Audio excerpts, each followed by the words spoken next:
like, just get out here and do the damn thing, basically.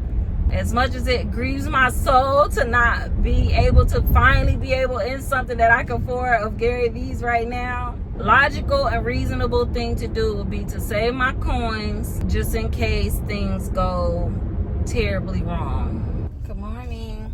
I'm on my way to a women's conference that's put on by SCORE. I thought I was supposed to be there at 9, but I don't have to be there at 9:30. It's already 9:07 and I'm just now leaving the house pretty much.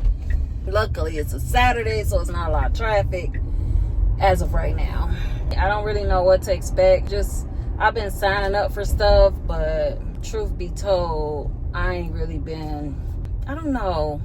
I feel like I'm procrasti-learning. I said that on the last vlog. Let me see. I'm gonna put you on. Which way is the camera? That way. Okay. Yeah, I think I'm procrasti-learning. Can I cover this sun? Yeah. To a certain degree. I mean, this is a networking opportunity, but at the same time, we know that I'm a super introvert. Thank God Tyra's gonna be there, so it'll help me at least know one person. I know 2 people in the room. One of the girls that I went through the Miramar Business Academy for the grant process, she's also she's one of the speakers. So I mean, I'm going with, like Jose say, no expectations. If I can just make a couple connections and at least get some of my interview questions in, that'll be good. I'm on my 2nd business class with Broward County, chance BCEx. So I did ideation, which they help you to solidify your idea. And now we're in boot camp. But boot camp is more boots on the ground, so to speak. Like getting out there, actually talking to your ideal customer, killing your assumptions. Like the things that I assumed about the business. Like, okay, I know it's not the entire 47,000 small businesses in Broward County is not my entire market. So that was kind of key. Like I knew that, but I didn't. I mean, what is blowing? Like, calm down back there. That's ridiculous.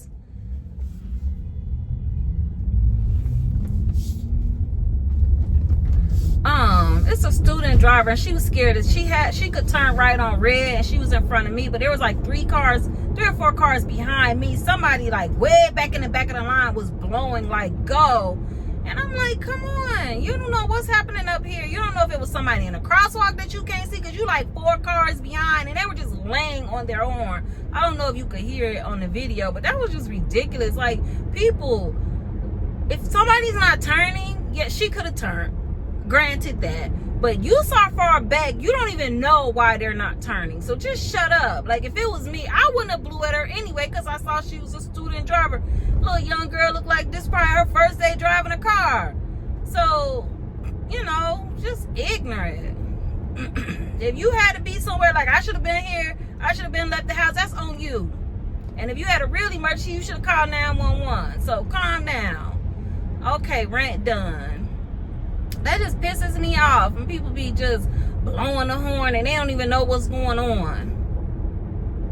So, I have pulled some things from this class. Do I feel like I need to move forward with the next class? I don't know. If they hadn't covered so much stuff that they covered in the first class, I feel like giving a brief overview of it would have been cool, but most of our homework for the first week was things that we already did. And even a lot of the conversation that we had on our call this Thursday, it was stuff that we already covered. So, like, I could have, at this moment, I could have not taken this class. I'm scared that I'm gonna keep taking these classes to keep from actually working on the business. And full transparency, in the next 5 years, I expect us to be living abroad, or you know, traveling abroad. Because I knew I wanted to retire at 55. Like, I don't want to be doing anything. So what does that look like? I'm having other thoughts in my head, and I'm hoping that those thoughts are also not me self-sabotaging, like, well, what's the even point of keep doing this if you're going to get rid of the business in 5 to 7 years? But I feel like it's needed.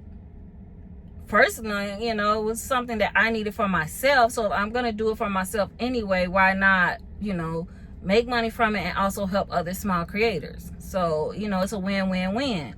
I don't want to talk myself out of the idea. I've made too many strides to not move forward. And I don't want to take another class. Even Gary Vee has a challenge right now. And you know, if you've been following me for years, you know I just absolutely adore Gary Vee. Like, he has a potty mouth. I can have a potty mouth here and there, but I adore him. Like, just his philosophy, who he is as a person, like what he shows.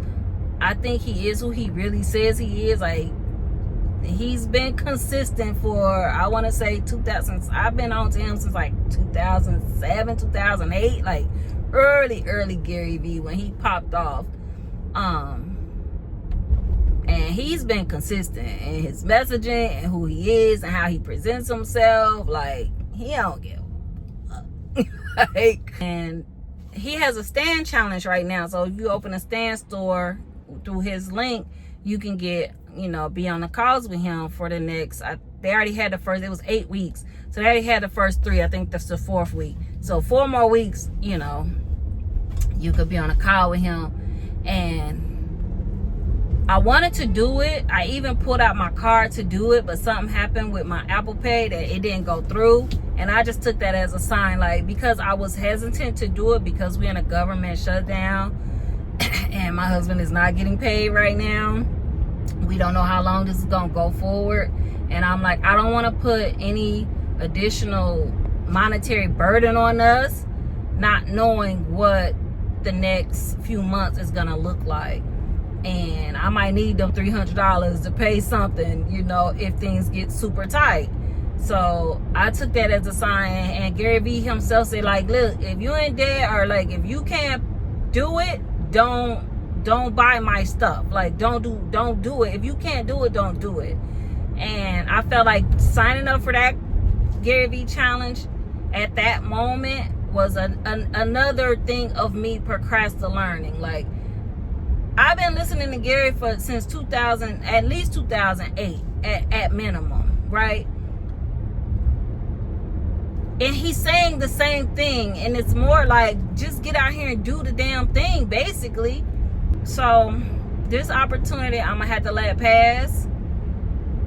As much as it grieves my soul to not be able to finally be able in something that I can afford of Gary Vee's right now, I'm just like, ooh. For one, I don't want to be procrastinating, and for two, the more logical and reasonable thing to do would be to save my coins just in case things go terribly wrong. And plus, we about to go on a major trip out of the country. So anyway, I said all that to say, I don't know what I'm doing. I don't know. I'm just moving. I'm just keep going. That's what I'm doing. This is just me putting one foot in front of the other and going. But all right, I'm get off here and focus on this road because I'm on university. Bye. Girl, give her a hand. I was watching. And you know what she was saying? She said, oh, I gotta get to my mentor. And she was moving over there. But guess who was here? The mentor was there waiting for her. That's what we do at SCORE Broward. All right, 2026. Yes, with this. Come on, we have to be. I didn't start recording, so this is a little wrong. We killed a little breakfast. It was cute.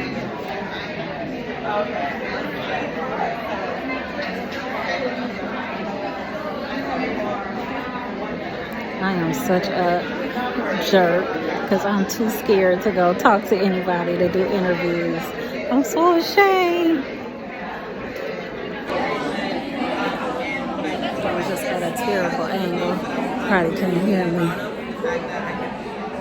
2 books, The Power of Networking And recently she published a new one, Show Up Scared. I love that one, and we're going to explore a little bit of that during our conversation today.